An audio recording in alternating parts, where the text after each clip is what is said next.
Tao o ibon? Laban o bangon? Talo o panalo?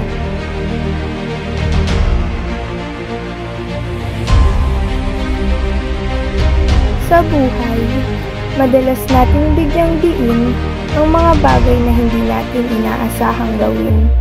Ang mga realisasyon ng ating kakayahan ay ang mga sandaling nagsisilbing susi sa atin upang maliwanagan sa tunay na potensyal at kapasidad na ating taglay.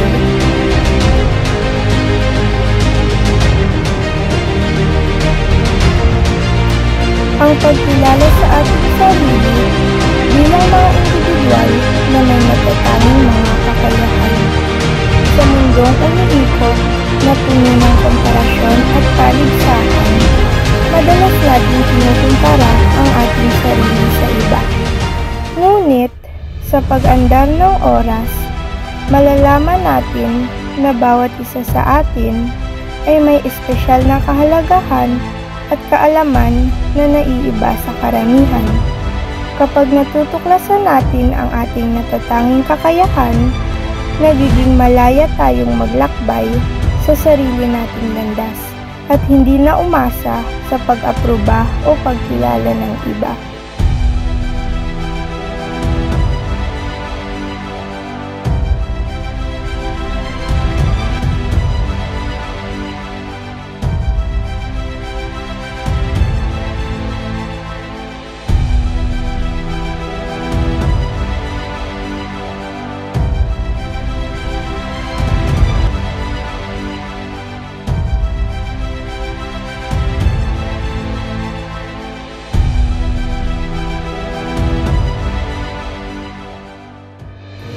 Kadalasan, may mga panahong iniisip nating hindi kakayanin.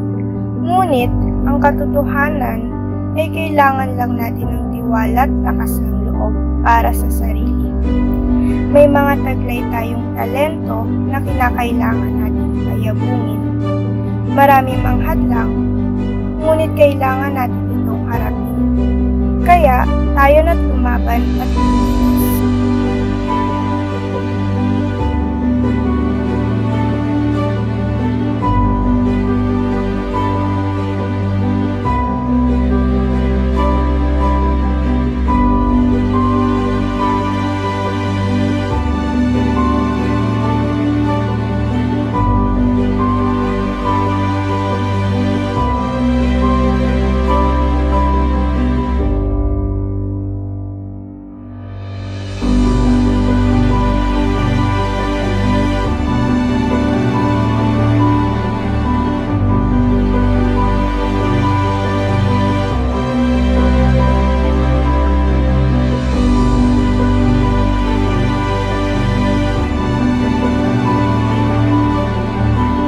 Ang tagumpay ay bunga ng pagsusunikap.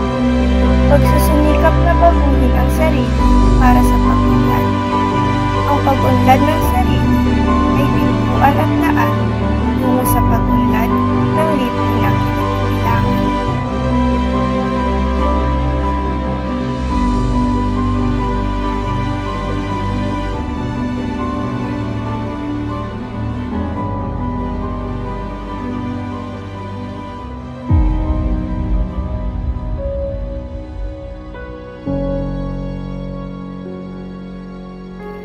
Ang proseso at daan ay karaniwang bako-bako. Mahirap, subalit hindi imposible.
Ikaw, may liwanag bang natatanaw sa tinatahak mo sa araw-araw?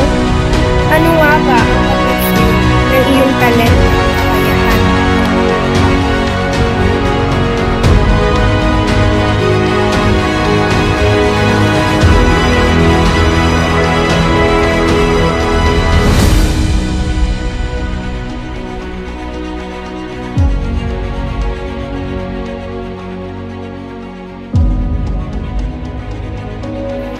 Ako, ang tugon ko sa hamon ng buhay na ito ay laban.